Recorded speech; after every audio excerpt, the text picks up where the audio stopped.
from a functional medicine perspective, we're looking at how the system is functioning at a cellular level. So there's a lot of diagnostic tests we can do to look at the metabolic health of the cells, because these symptoms don't exist in just one system. Mm-hmm. This is the piece that I feel so passionate about people understanding, is just because you're having skin issues doesn't mean you have a skin issue. There is cellular metabolic chaos because all the systems are talking to each other, trying to compensate for each other. It's just a sign that something is wrong deeper.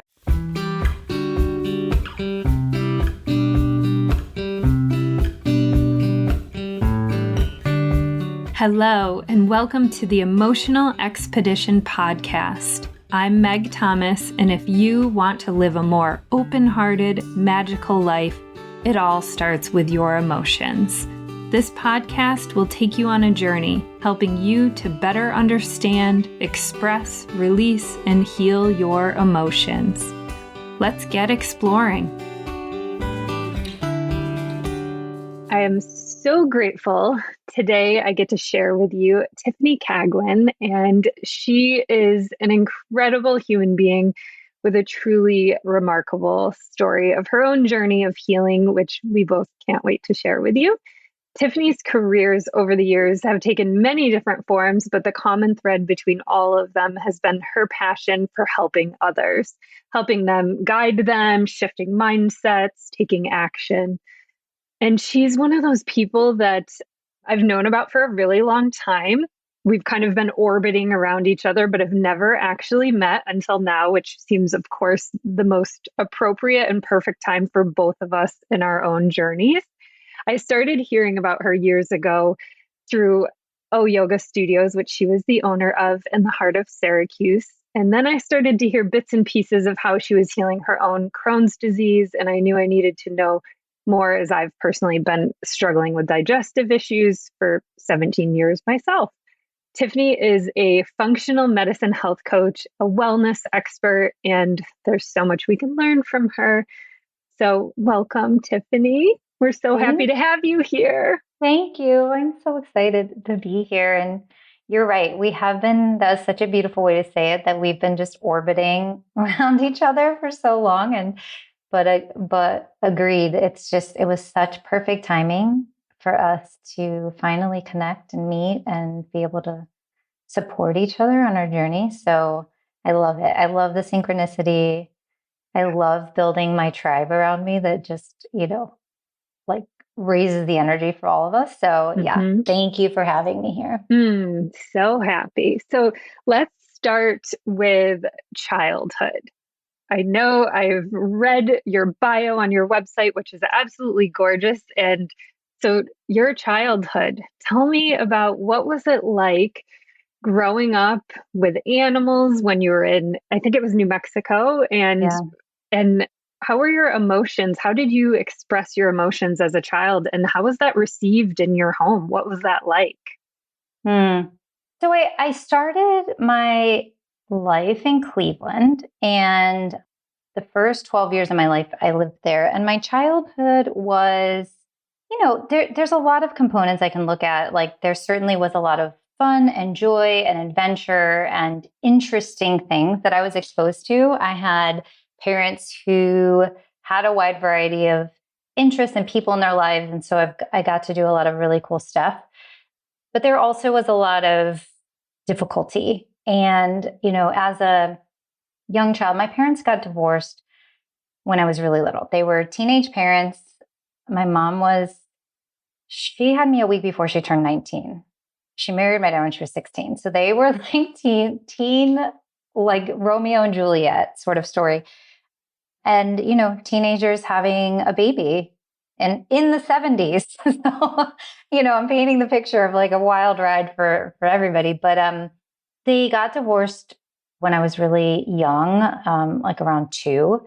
And there was a lot of anger between the two of them. So, I feel like I am here to be really transparent and real. I'm just not one of those people who is going to hold back. But it was pretty traumatic in terms of just the push and pull and getting in the middle of the fights that they were having constantly. My dad is also an alcoholic. He has been sober now for 17 years, which is amazing. But he was battling that as a child. And so, I'm just creating this image is important because as we talk about my healing journey, I think a lot of what evolved, really started to like manifest in childhood and just, I became one of those people who started to feel like they had to people please and keep things calm and not rock the boat and not upset anybody and, make everything work for everybody. So that was like early years. And then my mom got remarried when I was 12. And this is the part where you're talking about New Mexico. So we moved, my stepdad, for his job, we needed to move to New Mexico. And so I had been in Cleveland and my mom got remarried and she was like, we're moving to New Mexico. But I had to choose who to live with because my parents had joint custody. And it was on me as a 12-year-old to make that decision, which was very difficult.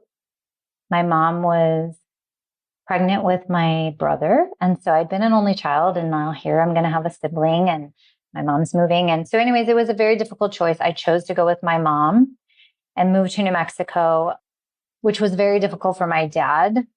And he actually stopped speaking to me for the next 5 years. He just really couldn't deal with the pain of that decision that I had made.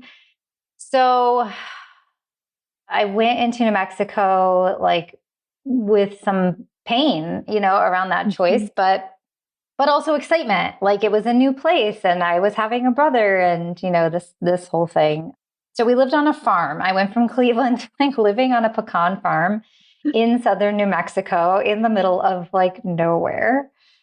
Very rural situation. Like my nearest neighbor was, half a mile down the road. And I got into this whole new world and life and really embraced. I had actually been riding horses in Ohio. So that was a part that I like carried over and transferred, but horses became a huge part of my life. We had horses on the farm. I raised cattle. We ended up getting into ostrich farming. I just went from like city girl to full blown cowgirl, just living this farm life, which was cool. It was a very cool experience. So yeah, I mean, I was in New Mexico until 17. So the middle part of my life, middle school until I ended up going back to Ohio to go to college. So that's like a brief synopsis of my childhood. There, like I said at the beginning, I feel really blessed. There was a lot of amazing things. And there also was a lot of emotional difficulty that I've had to deal with and process in my life. Yeah. Thank you so much for sharing that. And I imagine as that 12-year-old girl, you were starting to understand, right? In order to get my dad's love, I have to do this, right? And at 12 years old, like, how do you even process those big emotions and not internalize it, right? Because really that was about him. But as a 12-year-old girl, I can even just picture myself as the little 12-year-old thinking everything's my fault, right? Yes. Like no matter what, you were going to disappoint someone. Yes. Like, yeah, right.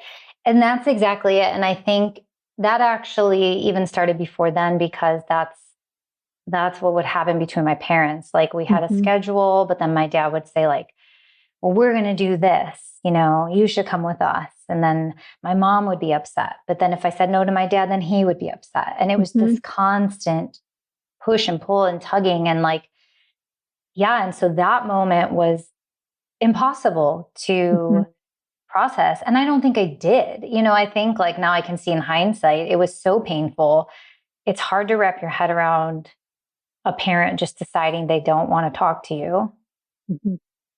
Yeah, it's bringing up some emotion now, actually. I mean, it was interesting because I had this counselor in junior high who called me in the office one day and was like, what is the deal with your parents? Why your dad calls the school and asks us for your grades. And I'm like, he does? I mean, I'm like, he doesn't speak to me. I don't know. I would send him cards. I would send him presents. He would send them back. It was pretty intense, and it's like, I had enough awareness as a child that my dad drank frequently. I, of course, did not understand Mhm. alcoholism. I didn't understand what I was witnessing.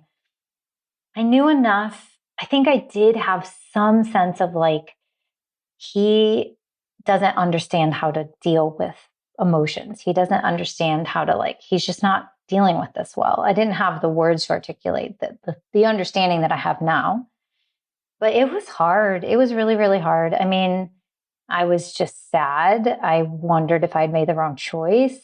But then, and my mom that was another thing. My mom was in a very difficult spot with that move. Her new marriage wasn't going well, and she went through a pretty bad period herself of Mhm. just struggling. And so it was a lot. It was a lot for me to like carry and bear at that age. And I think a lot of it ended up getting trapped in my body for sure. Okay. Yeah. Which, of course, we will dive Yes. deep Yes. into. Yes. So you moved back to Ohio for college, right? Yep. So where do we go from there? So this was actually the turning point where I think things started to bubble over with my health, which was Mhm. that at 17, as I mentioned, my mom was also in a difficult phase of life. And so it had just gotten to the point where her and I were not, I don't even want to say we weren't getting along. It was just a lot of bad energy and toxicity. I felt like it was like kind of holding me back in life. I was feeling really stuck. I didn't know what to do. She had homeschooled me. She had pulled me out of school in the middle of my high school. I came home one day in the middle of 10th grade and she was like, "You're not going back to school ever again." So I just, I felt my soul was like, "You've got to like, you have to move on. You have to like start taking care of yourself." So weirdly at that time, my stepmom had reached out to me. Now I haven't heard from them in 5 years. And she reached out, sent a card, and it was just an opening. It was an opening, an invitation, like, "We hope you're doing well," updating me on some things in their life. And so I reached out to her and basically she invited me to like come home and visit. So I went home. I was 17. I went back to Ohio to visit and I decided to stay. And it was only supposed to be like a visit. And then I called my mom and I was like, "I'm not coming back right now," which was then a whole nother turmoil of like, and pain for her. I mean, it was my mom and I, by the way, have an amazing, beautiful relationship now. So this was just a period of time of like, Mhm. her dealing with her stuff and, sort of like me trying to break out of like her orbit for a while. That was very traumatic, that whole thing. My dad decided to sort of like flare up again and he decided to fight for custody. I was 17. It was just it's like all started again where they were just Mm. like Mhm. lobbing missiles at each other through me. And so she's traumatized. He's angry. I was in the swirl of all that. And all of a sudden, I start, having intense stomach pain. I'm doubled over. I can't, I was working full time. I'd started going to college. I was doing like community college and working full time because my mom had homeschooled me. So I had to like get my GED in order to like go to college. So I was working on that and just really started to have this intense pain, was beginning to lose weight really rapidly, and just got to the point where I couldn't eat anything. I mean, Mhm. it was like the minute food got put in my mouth, I was like in intense, agonizing pain. And I was, it's not that quick, as you know. Well, unfortunately for you, and I do know some of your story, but I I ended up being diagnosed with Crohn's. Was basically, I went to the doctor. It wasn't like an easy, quick diagnosis, but eventually they decided it was Crohn's. And that was really that was the beginning of my autoimmune journey. That was the very start. It ended up evolving into a lot of other autoimmune stuff, which I'm sure we'll talk about. But that was really, and so it's like no surprise that there Mm. was this trigger I was under intense emotional distress, Yep. and my system just couldn't handle it anymore. So I was sort of like in and out of treatment. They were giving me a lot of medications. I was still trying to maintain my life and go to school and work and do all the things. And like, I couldn't get to classes half the time. I couldn't leave the house. I couldn't leave the bathroom. I had lost about 20 pounds, maybe even 30 pounds at that point. So my mom ended up coming to get me. And it's interesting because I don't remember any of this part. I was that sick. I guess, from what she tells me, she showed up at my dad's house one day, packed up all my stuff, got me to the airport. She had to wheel me in a wheelchair, got me to New Mexico. She just had this feeling that it was like life or death critical to get Mhm. me, back home with her. I went immediately into the hospital in Albuquerque. And I think it was probably a few days later that I finally like became aware that I was like somewhere else, that I was like in a hospital and my mom was there and I was in New Mexico. And I don't remember any of that. The plane flight, Yeah. she said by the time we got to New Mexico, my fever was 105 and my blood pressure was like non-existent. I had no substance left in my body. And they told her that like I might have survived another day or two. Wow. Like my vitals were just, my body was done. It was shutting down. So yeah, then I was in the hospital for a while in New Mexico, but yeah, I don't know if you want to like Yeah. I don't know how much you want me to like go into these details. I'm trying to, condense it, but give enough information. Yeah. Uh, Thank you. I'm just sitting with that feeling and the feeling your mother must have had of going there and getting you and what that took, and for you to just be able to wake up somewhere else and be like, oh, okay, how did I get here? Right? That feeling. Yeah, And I'm hearing it in your story that you yourself are drawing this connection between the trapped or stored emotion and the trauma that you experienced as a child, it manifesting through your body. Would you say that's a fair assumption of absolutely. It's something that I know to be true now, yeah, how much, as I have gone on this healing journey, that became a profound thing for me to understand was that there was a lot of layers. There was actual just lifestyle, food, antibiotics, just yeah, like there was stressors on the body. The emotional and traumatic stress, though, was a huge part of it, isn't it? And, I think our bodies are so resilient and they're so amazing and they will keep adapting and keep trying to move you through the day. And we do get bombarded with all these different stressors in life, always. Like there's toxins, there's different, food is, processed food especially is causing stress to the body. But I think the piece that people don't necessarily understand is that this emotional trauma is creating just as much of a physical, like biological, physiological yeah, response in the body as the toxins, as it is another, form of toxin. And, this took me a long time to understand and a mhm, long time to move through and release and heal and come out on the other side. And that is absolutely part of the puzzle, I think, with a lot of the symptoms that manifest. I think a piece people don't look at enough is the emotional component and the yeah, traumas. yeah. Yeah. And so, was this the moment where the healing began, or were we not there yet? I know for No, me, I was like, so yeah, not there yet. So not yeah, there yet. I okay, mean, I was a yeah, teenager. I was 17. I didn't have yeah, the tools.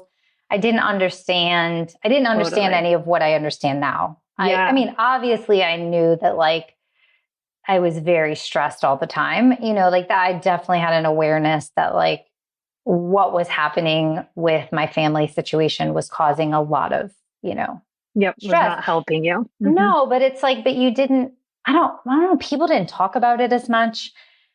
Nobody was being like open and vulnerable. I think this was part of what my dad's issue was, right? Like he had had his own childhood trauma. Mm-hmm. And he wasn't processing his, and he Yep. wasn't processing his emotions. And his stored trauma was then manifesting in how he was acting in life. Yeah. My mom, the same thing. And so we were all working through our stories, but no, I was like, at 17, I listened to doctors, they were like, this is hopeless and helpless. Like there's nothing caused this. There's nothing you can do to help it. You are just going to have to take meds. This is going to be your whole life. We will probably remove most of your intestine at some point. Just suck it up. Like this is the life Yep. you're facing. I mean, that's Mm-hmm. it. There's Here's the no, cards. yeah. And Mm-hmm. I did ask, I do think like there was some sort of deep intuitive knowing that like it Mm-hmm. just didn't make sense to me. And I kept asking the questions. But of course, this was also at a time when I was 17 that there wasn't the internet. There was no Google. There was not the plethora of information you have now. So I didn't really have a choice but to like listen to what the Yeah. doctors say. So I just went about my life. I took all the medications that they told me to take, which started to create a whole host of other issues. But I was trudging along because that's what I do. I just, I was like, well, bury all these emotions down. I've got to get on with life. Mm-hmm. I can't process how I'm feeling about this disease. I can't deal with this trauma with my parents. I've just got to like do what I need to do, which is go to college and start to work on Mm-hmm. my future and take care of myself. So like I said, I ended up in the hospital in New Mexico. I was there for a period of time until I got stronger and then went back to Ohio because my dad had basically said he would pay for college if I came to Ohio. Otherwise, I was on my own. Yep. So I went to Ohio to pay for college. And I went to Kent State. And during college, really was like just living in between flares. I mean, like I said, they had me on so many different medications. This is when I started. I was on a lot of steroids, of course, but then mercaptopurine. They were trying different Azicol, all different things. And I would go for periods of time managing. I would say I was really just like surviving Yep. day to day. And I would have periods of like, okay, never felt great. I think that was a lot of because of the meds. I was having a lot of joint swelling. So I was dealing with that as well. But I really started to get into fitness also in college. So I think that maybe I just had a sense that my body needed to move and to express energy. And I started to feel like an outlet there, which turned into a compulsion, which is a whole other thing. Mm-hmm. It turned into another form of just like, burying how you were really feeling about things and just like crushing and pushing through stuff. So I started to do that. But it really wasn't until after college that I would say I started to explore the possibility of like healing. And that took a very long time, but that's when it started to come up for me that like there had to be a different way. Yeah. I just, they were giving me all this medication. I would feel fine for a little bit. I was doing life like I normally did without making any changes. And it was just like logically, it didn't make sense to me. It Yep. just didn't make sense. I was like, Mm-hmm. how is there no connection between what I'm eating and this like Yeah. intestinal distress? That doesn't make sense to me. Those were the things they were telling me. You can go on your way and eat however you want, was literally my Mm-hmm. leaving the hospital. Yeah, just go back to eating whatever you want. And like, Yeah. same thing. I was 22 and I was like, yeah, but something doesn't seem right about that. Mm-hmm. Yeah. And I don't think I certainly, I love doctors. They go into it to serve. They want to help people. I don't think there's any ill intent there, Mm-hmm. I just think they don't know Yeah. and they're not trained on thinking about the body holistically in medical school. They're trained to diagnose symptoms and to find the therapeutic prescription treatment for those symptoms, not reversing, not curing, not building health. It's just like, here are symptoms. Here's a medication that can deal with those symptoms. And that's what they know. And so, I think they're doing their best, but Yep. it's up to us as individuals when we have that feeling Like, we have to take charge. We are really in charge. We have to have autonomy over our health. And I started to feel that and see that like in my early 20s. And so I did manage to find a book, I think from Barnes and Noble or Borders or something. Back in the day, that was the thing you did, is you like went to bookstores and listened to the music, the CDs, and you just browsed books. And like, it was like the coolest thing to do. So I found a book on macrobiotic, the diet. Do you know about macrobiotics? Just a little. Yeah. Yeah. But it was really like it basically was like macrobiotic diet for Crohn's or colitis. It was like really specific. It called out my problem. And I was like, okay, like this is the first thing I've seen. And so I bought this book, but it's very complex. So it's essentially, basically the foods were like brown rice, kale, a lot of miso soup, just very almost like an Asian inspired diet, like very plant forward, vegetables, grains, fermented foods, very big on fermented foods. But a huge part of it is how you prepare the food. So it's not like you don't just make recipes. You have to understand the energy of how you're cooking the food.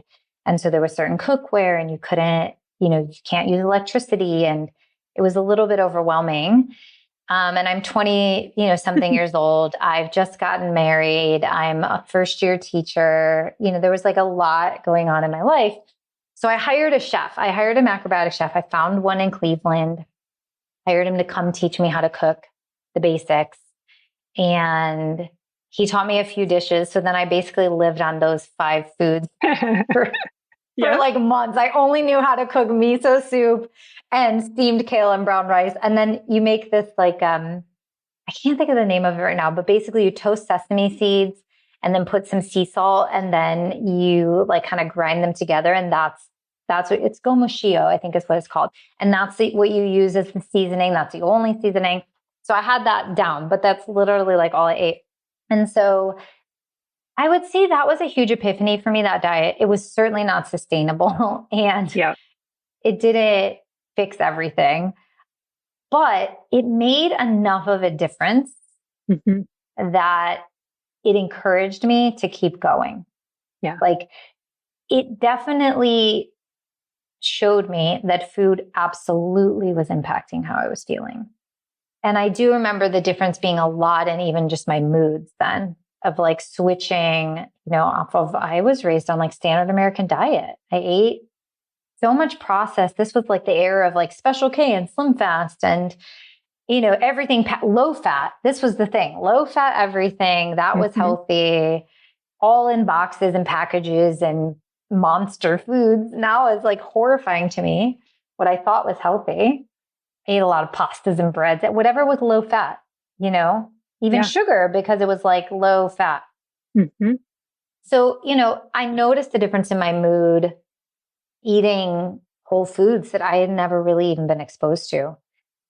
So I moved away from macrobiotics, but started to, more information. The internet's out now, and are starting to hear things about like vegan and vegetarian. And, I started to play with these different diets. But it was really around the time when I got pregnant with my son. So I was in my late 20s and had been married about a year. That was not really our plan at that point. He was in school, and that wasn't necessarily like what we thought was going to happen. But, I found out I was pregnant and had to go off my meds right away. So at this point, I was still like, I was doing pretty well because I was starting to, pay a little more attention to diet. I didn't really know what I was doing, but I tried to eat healthier. But they pulled me off the meds as soon as they found out I was pregnant. And that's when yoga came into my life. So, and this is where we like get to the part where I start to understand the trauma and the stress was through yoga. Because I was off the meds, one of the main things that happened during my pregnancy was my joints swelling a lot. So I was having to go in and have them drained and shot with cortisone regularly because they just couldn't keep the fluid from building up on my joints. And I couldn't move that much. And at this point, I was like obsessive about exercise. And so that was like creating issues for me without being able to like have that like really over exercise was my like tool for managing stress. So I had to deal with like not having that outlet anymore. And somebody mentioned yoga. I got a Rodney Yee was my first like experience with the yoga. I got this VHS or DVD or something and started doing yoga in my living room. And whew, that's where all of the stuff I think started to surface. Like, as you know, I mean, these powerful healing modalities and movement and breath starts to stir up stuff that has been locked in there. Yeah. Right. And so, yeah, yoga really started to reveal this missing piece for me, which is that I had to acknowledge that there was a lot of trauma. It's even just hard for me to talk about this right now because it's like, because I've moved past it and it's like, I don't know, it's difficult to just actually call it what it is, which is that there was trauma. Yeah. It was emotional, there was physical, there was like, it was an intense childhood. And of course that has impacted me. How can it not? You know, it didn't feel safe or secure as a kid. I felt loved. I can't, Yeah. tell you, I know I was loved, Yeah.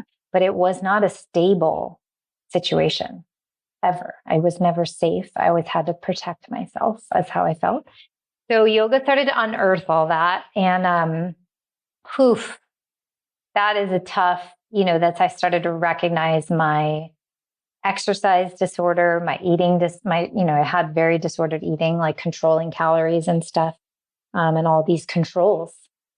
Right. And, it just, it all came out and I just had to face it. I had to say like, nope, this is all trauma.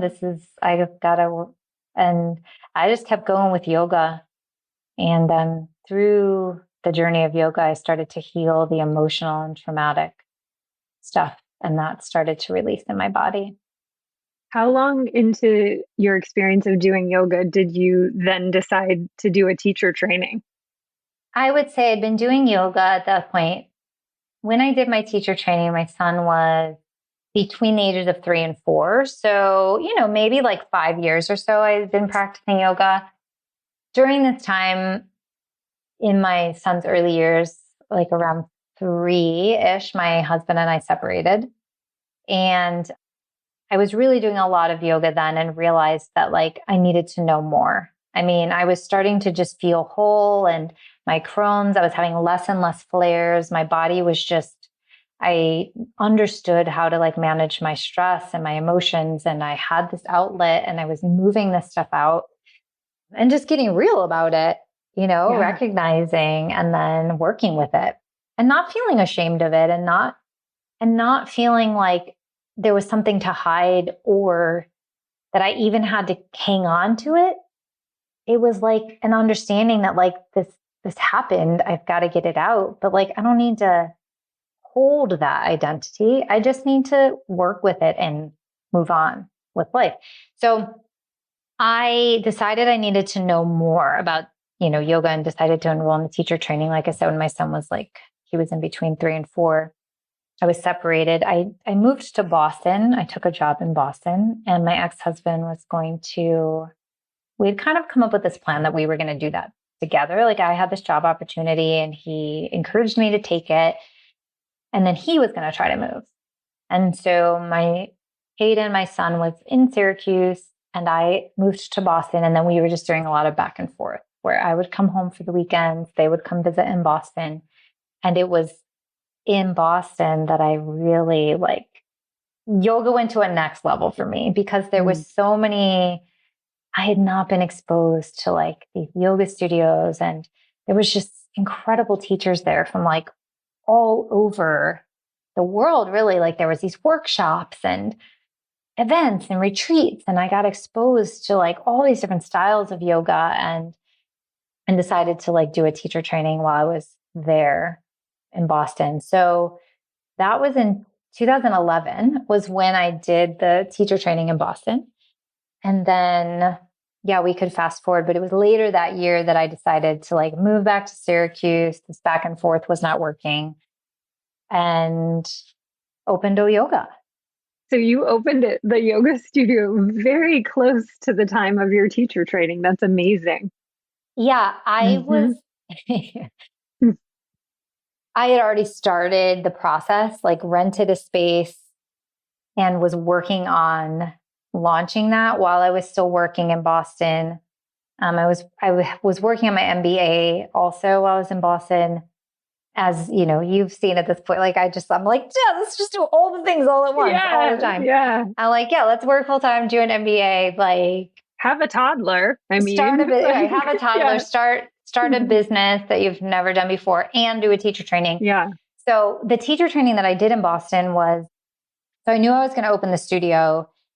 I had made that decision. We found a space. So I was working on that. And then this teacher training became available where it was like a 1 month like a whole immersion thing, like 30 days in a bubble, all in Yeah. with this. Yeah. Intense. Hmm. It was very intense. I would not recommend that. I Mine was have like told people that. I'm 10, like, that mine is was 10 not the months. way. Yeah, Yeah. mine was like 1 weekend a month for like 10 months versus Yeah. the more intense style. Yeah. Hmm. Yeah. I mean, it worked for me at the time because I needed to just like do it. And then Yep. to move, but like, you don't have time to process and assimilate the experience you're having. And the Hmm. other thing with doing it that way is that you're in this beautiful yoga bubble, Yeah. which is amazing. Who doesn't want to just live in a yoga bubble all the time? And it's like, then I came out of that experience after Yep. 30 days in this, and Hmm. it was like sensory overload. I mean, my body literally was like, it couldn't handle just like dumping back into life. That really sent me off my center for a little while because it was intense to just dive back in of like Yeah. messages and launching this business and momming and and moving. And so, but yeah, so I total leap of faith because no idea how I had never taught yoga and I had never run a business. Mm. And I was just like, I need to do this. Like, Yeah. I need to create this community. I had taught fitness, I was comfortable teaching. I had taught spinning and aerobics and different things all through college and then in my 20s. And I was a teacher for a bit. So teaching was comfortable to me. But I was like, what if I suck? What if Yeah. I remember that first weekend and like we had this packed house and I had to teach a class and I was like, I've literally never done this. Hmm. I'm a fake. Everybody's going to figure this out, but like, I don't know what I'm doing. Yeah. And who do I think I am? Mm. But it was beautiful. Like it was amazing. It was an incredible like experience and it all went really well. And I was exactly who I needed to be for everybody. And that was part of Yeah. what I started to understand, right? I'm sure you've Hmm. dealt with this. It's like I was so in the zone of comparing myself and all of all these other people who were master teachers. And I was like, Yeah. I was going to hold myself back until I reached some level that I thought was Right. Until we've acceptable. been teaching for 20 years and then we Right. can call ourselves that. Yeah, Right. And I'm like, absolutely. and then what I've realized now is it's like, if I just authentically share from where I am, what I know Hmm. now, what I have to give, and I'm not trying to pretend to know Yep. something I don't or present myself in a way that's not true, then like people will totally respond to that. And the people who need your classes will be there. So, yeah.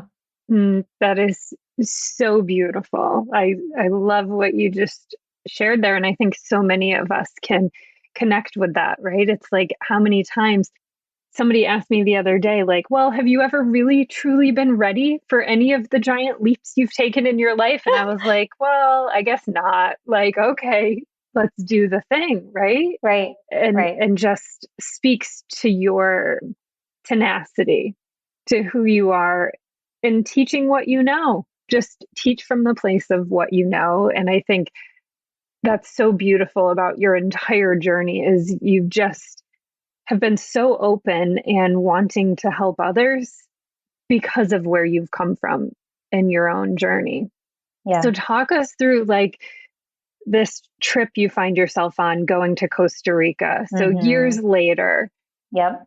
how was your body feeling like at that time? Had you felt that you had healed yourself from the Crohn's disease over those years, or How and when was Costa Rica in comparison to like opening up the yoga studio?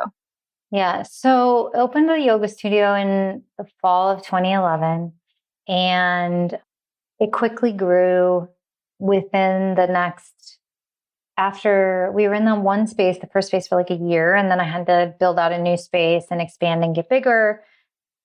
And that we were in that space for a couple years, and then was building out an even more bigger space in 2016, and also purchased Lotus Life. So then, purchased another yoga studio, expanded, had 2 locations. And, to answer your question, like there was a period of time where I was like, oh yeah, I'm good. Crohn's is Hmm. behind me. I've got it figured out. I was like, wash my hands of this.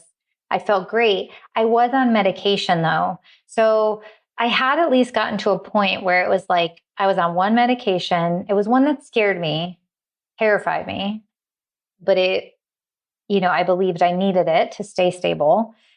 And probably I did at that point.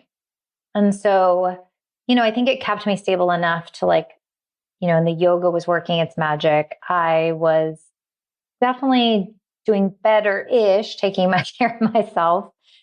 Knowing what I know now, I wasn't, but I thought I was. I was doing some things right. But the yoga was a huge part of it, really. And I think that's what was keeping me stable. Where I did start to notice some things. So I went off the medication in 2015. So I'm in the height of growing these businesses, expanding. It was just constantly more offerings, more staff, teacher trainings, like workshops, retreats, go, go, go. And it was 7 days a week. It was a brick and mortar business. It needed a lot of attention. And then random things like water, flooding and whatever. Like there was always something. There was always something Hmm. happening. There was not really any rest at all, which, that's a crash course. There's only so long you can do that. But I was feeling okay. I was plugging along. I was very happy. I loved what I was doing. I felt really fulfilled. So I came off the medication in 2015, and also that year started to experience other things that I wasn't connecting the dots because I didn't know what I know now about functional medicine, but I started to have other symptoms like I was chronically sick. I got every cold that came my way, like bronchitis. I had a year where I had like a flu, then shingles, then bronchitis, then pneumonia. It was like a black plague that never ended. That kind of stuff was happening. And I started to have skin issues. So this is where like my rosacea started, almost eczema like at times. And my joints were achy on and off. And I just, the skin, I don't know, dermatologists were like, I don't know, same thing. I let myself get in this loop of like, there's no reason. It's just random. And I was like, but really? Is there really no reason? Some of those symptoms were starting to happen, but it was kind of like on and off, on and off. I also had gotten really into CrossFit during this time. So around 2012, I started doing CrossFit and I got really intense about it. Like I saw myself as a CrossFit athlete. I was going to go to the, CrossFit games. And I liked the strength part of that. Like there was I felt strong and energized and vibrant, and I was balancing it with yoga. So like felt like I was handling it. So then the retreat you're talking about. So we fast forward through all of this stuff. I'm just go, go, go. And in 2019, February 2019, we got on a plane to go to Costa Rica. My husband and I, we were co-leading this retreat. We had been to this retreat center before. We were so excited. My son was with us on that trip. I had like arranged the retreat so that he could go on February break. He was 13. And my dad, so, back to Mm. this, what I was saying, my dad, and I have this beautiful relationship now. We've healed, all of this stuff.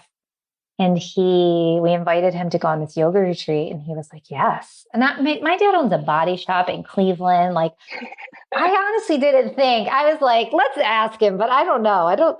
You can't pull him away from work is problem number one. He works round the clock, but also like yoga retreat, Costa Rica, he was all in though. He was like, yeah, let's do this. So this is a very special trip. I'm leading this group of people and, family members are there. And I got on the plane and within like hours was critically ill. Like It was so rapid, Megan. Like, it's wild to me now. I mean, from how I was in the morning when we left for the airport, I felt a little off. Like, I felt tired. I was tired. I was I was training. I was doing this bodybuilding training, and I don't know. I just attributed my sore joints to that, and I was like, oh, I've been doing too much protein powder. That was what I thought. I was like, no, it's too much protein powder. I gotta scale back. And so we get on the plane and like my joints start swelling. I can feel this fever rising.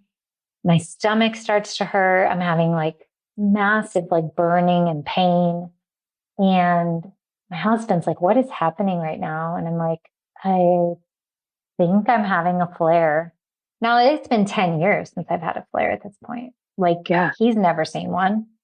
He's only seen healthy go, CrossFit, yoga, HIIT. So we get to San Jose. I'm in critical condition by the time we get there. I know what's happening. I was bleeding, it was bad. It really like all fell apart. Basically got through the night, got back on a plane, and came back to Syracuse and went in the hospital. So Tyler stayed to lead the retreat, and I had to just immediately come to the hospital, St. Joe's, and get myself stable, because it was like a full-blown Crohn's flare was happening. So at this point, though, this turns into a cascade of like now rheumatoid arthritis, Hashimoto's. It's like, it's not just, this is the cascade that can happen with autoimmune when you're not addressing the root causes. This is what I understand now. I think I was stable for so long because there was pieces of the puzzle that I had figured out. Yep. But it wasn't the whole picture. And so after that flare, basically, is when I took a deep dive. I was like, I can't do this anymore. I can't live like this. They were putting me back on meds that were making me feel awful. And I was like, nope, once and for all, now it is time to figure this out. And I started studying functional medicine and healed all of that. Now I'm like really fast forwarding and condensing it, but started to understand this way of medicine that is mind, body, and just holistic system diagnostics.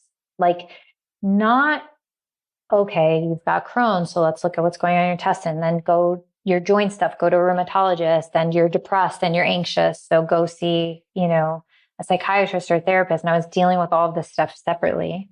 And what functional medicine does is it brings the whole person into the picture. And it's like, we're not worried about the symptoms and the disease and the names of it and these things. Like, it's all connected. So let's look at this person as a whole, their lifestyle.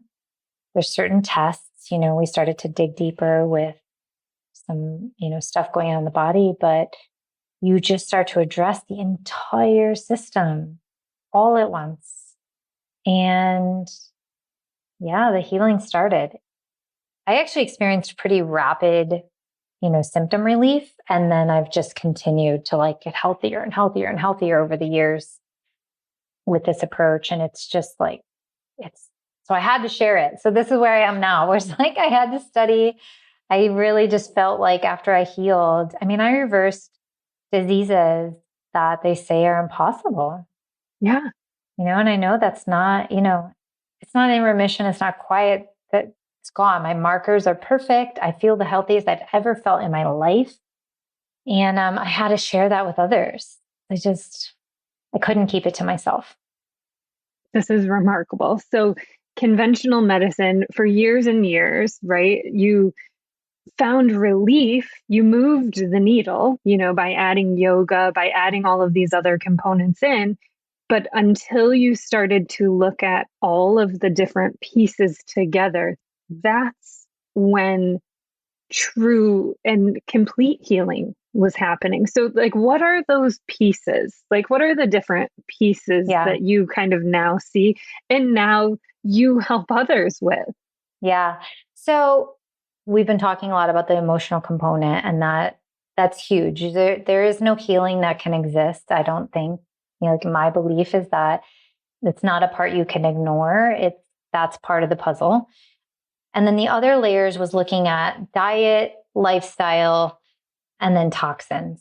So this framework I'll tell you about my framework because I think that's the easiest way Yeah. to think about it, which is, and this came to me through my healing journey when I got to the other side of healing. And then I saw all the pieces and started to, because I was asking myself that, like, what were all these pieces? Because they were all critical.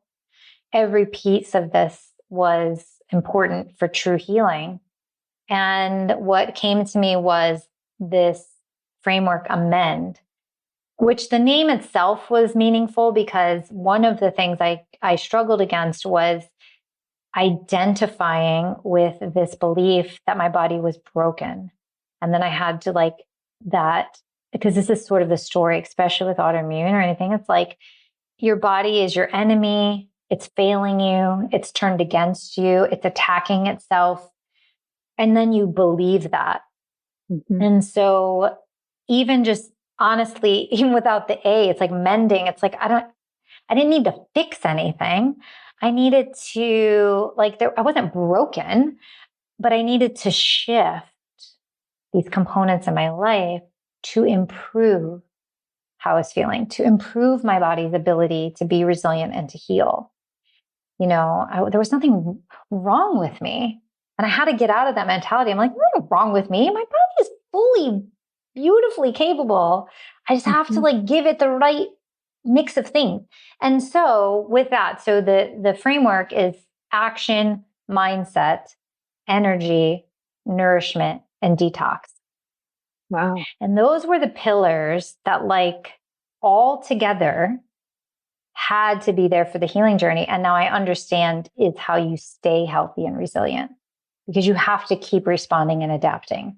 And when you understand all of those components as part of your healing, then you have the tools for a lifetime. And so the action and mindset piece was actually where it had to start for me, was like sitting with those beliefs that I was like broken, that it wasn't in my control, that I was like, it's almost a victim mentality of like, this has happened to me. I don't have control. There's nothing I can do about it. It's genetics. We have all these stories. And so it was a lot of just like, before I felt well, seeing myself healed, seeing the version of me that had clear eyes and clear skin and a calm stomach, calm joints, and joy, because I was very Mm-hmm. depressed, anxious, and seeing the version of me that was going to come to the other side and just sitting with that every day and just being grateful and believing it. So a lot of stuff, a lot of work, but the action piece. So this is, I think, where people get stuck is it's like, that's all great to vision, to manifest. We talk a Yeah. lot about manifesting. I love Yep. manifesting. Sure, you can't imagine a possibility. It's never going to happen if you don't believe or imagine that it's going to, right? You have to dream. Mm-hmm. But that's where I think sometimes people get stuck, don't you think? Oh It's my like gosh. Yeah. Mm-hmm. you can't just sit and you then have to take action. Like Mm-hmm. you have to move one step towards that vision. You have Yeah. to do something. It can be micro shifts, it's baby steps, but like you have to keep moving towards that. You set the vision and then your action aligns with what you need to do to get there. So those were the two big components. And then the energy, nourishment, and detox is like where the functional medicine comes in, which is that energy has a few layers. It's one in your body, like your actual energy, how you're expending it. Maybe that's too much, maybe it's not enough. You have to look at the balance of that. Also, just actually the energy of the emotions and, if you have a spiritual practice and that kind of stuff. But from a functional medicine perspective, we're looking at how the system is functioning at a cellular level. So there's a lot of diagnostic tests we can do to look at the metabolic health of the cells, because these symptoms don't exist in just one system. Mm-hmm. This is the piece that I like feel so passionate about people understanding, is like, just because you're having skin issues doesn't mean you have a skin issue.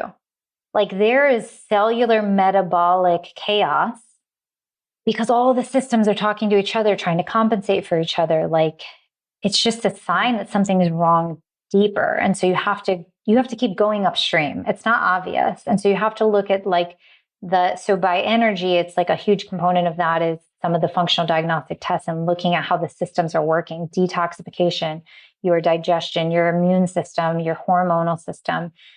They're all feeding into each other. So you need to look at how they're functioning and start to look for clues and healing opportunities. And that could be because of parasites and pathogens, heavy metals, mold. There's a lot of things that like create this chaos in the system, and then the energy of the cells is not functioning properly. So that's part of it. And then nourishment is a big part of that, is the food component. And I like the word nourishment instead of nutrition because I just found that and then that goes into the mindset shift, right? It's like understanding how to nourish and love your body with things that are going to help the cellular energy to function so that it can rebalance. It all feeds together, So the proper nourishment, which I think is unique and individual, I don't think there's any, there's a lot of narratives and dogma. Yeah. Everybody should do keto. Everybody should do paleo, whatever it is. No, it's not one size fits all. It's crazy. No. No, we have metabolic individuality and you have to honor that. And you have to figure out what is appropriate for your body and your body at this stage, which may be different than even in a few years from now. So teaching people that. And then detox is huge. So, there just is the reality that we are exposed to a lot of other stressors, toxic chemical stressors, toxic energy and media. The toxin piece is pretty in depth in terms of the products we're putting on our skin, the water we drink, the air we're breathing, but then also your choices around what kind of media you're consuming, what kind of people you're choosing to be around.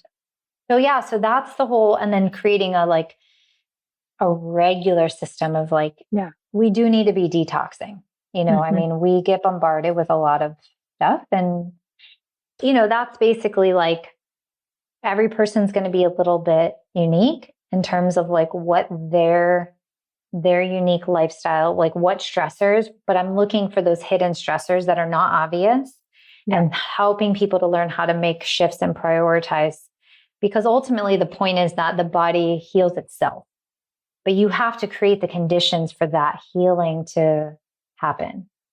So that's what I do, is help people. And I teach them how to maintain that. I love this so much, what you just said there. You're helping people learn how to heal themselves, right? It's the more we can take away, I know, some of my experience with doctors and being in the medical world was just a really disempowering environment where it was I was handing my power over to someone else. What you're teaching people is helping them empower themselves. Yeah. Right. Yeah. It's so beautiful. So you work one-on-one with people. I'll put your website in the show notes, and your Instagram is beautiful. So you've got your website and your Instagram are just so full of information that people can connect with. And your Instagram is at Tiff Cagwin, Cagwin, and your website is www.tiffanykagwin.com. All of it will be in the show notes. Are you ready for some rapid fire questions? Yeah, let's do it. I love it. Thank you so much for sharing this just really remarkable journey, and just resonates so deeply with healing, right? With healing yourself. And now the next piece of helping others heal, which is just so beautiful. So thank you. Thank you. What's your favorite book? Oh, this is such a hard question because I'm a book nerd. My favorite that's coming up is Everything is Figure Outable by Marie Forleo. It's just one I go back to again and again and again. Yeah. There's so many nuggets in there. And I just find it very inspiring and empowering and encouraging. And it's a favorite for sure. I love that. It's a great book. I recommend it too. What are you currently reading right now? I'm one of those people, I always have 3 books in rotation. I don't know why 3. It's just worked out that way, but there are always 3. Yep. So one is called Authentic Marketing, and just loving that. The author is Linda Basso, or actually might be The Authentic Marketer. But anyways, Linda Basso, I'm reading that one. There's always some like functional medicine one I'm reading. So right now, the one I'm on is called The Autoimmune Puzzle. And so that's my like functional medicine book that I'm reading right now. And then, then my like nighttime book is The Top 5 Regrets. What is The Top 5 Regrets of the Dying? Yes. Have you Yeah. heard of that I've one? heard of this. It's on my list to read, but I haven't read it. It's Yeah. so beautiful. It's Okay. so beautiful. Like, I mean, I'm only about a third of the way in, but it's just, I don't know what else to say besides it's beautiful. It's one of those that I think like, I'm like, oh, I wish I would have read this sooner, but I'm so grateful I'm reading it now. And I have a feeling already that this is one that I will tell everybody, like, you must read this book. Okay. I'm You going to read have it. to read this book. Mm-hmm. Yeah, it's beautifully written. The stories are so rich and the content is powerful and profound. So those are my 3 at the moment. Mm. And what do you know for sure? What do you believe? What do you know is true? That the body has this innate intelligence and can heal. I know that to be true. Yeah. Mm. Okay. And we like to end on a favorite quote or a poem, some sort of saying. Do you have something you'd like to share with us? Yeah. My favorite quote, and I actually have this on my website, is knowing is not enough. We must apply. Willing is not enough. We must do. And it's Goethe is that's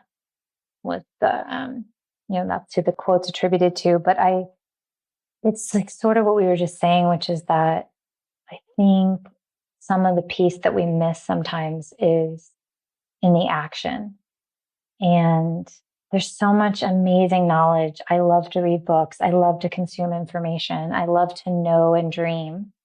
But if you're not going to apply the knowledge and the wisdom, and if you're not going to do and take action, then you just stay stuck. And people are so much more capable of change than they realize. They have so much more power than they realize. But there is just momentum. You have to do. And you don't have to worry about it being the perfect action, right? Yeah. It's like you just have to do. You have to start doing some stuff and experiencing. And that's what the yogis know, right? Is that like you have to experience yoga. You could sit and read all the yoga books you want all day, and that's not going to transform your life. Yep. So that one's my fave. That quote just really spoke to my soul and what you had to share about it. Like that is your journey and that's what I believe to be true as well, that we can do all this work and learn about the emotions and read all the self-help books, but it doesn't matter if we don't actually integrate it, apply it, take action. None of that matters. So, yeah. Well, thank you, Tiffany. Is there anything else you would like to share? Do you feel good and complete? No, I feel good. I am just so honored. I truly am so blessed that our paths have crossed now officially. Yeah. We're not just orbiting. We actually are in communication with each other regularly. And thank you. I mean, thank you for letting me share my story. It's an honor, and I hope that it resonates with people. And of course, if people are seeking any help with their health, they don't know where to start. There's just a lot of noise and confusion out there. I think people are like more overwhelmed now than ever. And one of my missions and the work that I do is to just help people cut through that noise and to just kind of come into a space with me. And I can say to them like, okay, I've got you. Like, this is a container. We're in this together. You can stop being overwhelmed with all this information because I'm going to tell you exactly what you need for your beautiful, unique self to get to the outcomes you want. And if anybody's interested, you can just schedule right on my website. You can apply to work with me, which just, it collects a few quick pieces of information so that I, have some idea going into our call. And then it pops you right into my calendar to book a call. Complimentary. We just sort of talk about your goals and if it's going to be a good fit. So Awesome. Thank thank you. you. Until next time, thank you so much. Thank you so much for tuning into the episode, and I hope you enjoyed it as much as I did. If you're ready to dive deeper into your own emotional expedition, I invite you to join me in an intimate 8-week virtual book study of Brené Brown's Atlas of the Heart. And in case you're not quite ready to join the study, I wanted to share a free offering that I often suggest to people as a little bit of a compass to get them started on their emotional journey: the meditation to alleviate stress. You can find the meditation and the book study linked below. I'm so grateful you're here. Thank you for listening. And if you loved this episode, will you please share it with a friend or two? Be sure to rate, review, and follow the show on Spotify, Apple Podcasts, or wherever you get your podcasts, so you're sure to never miss a single episode.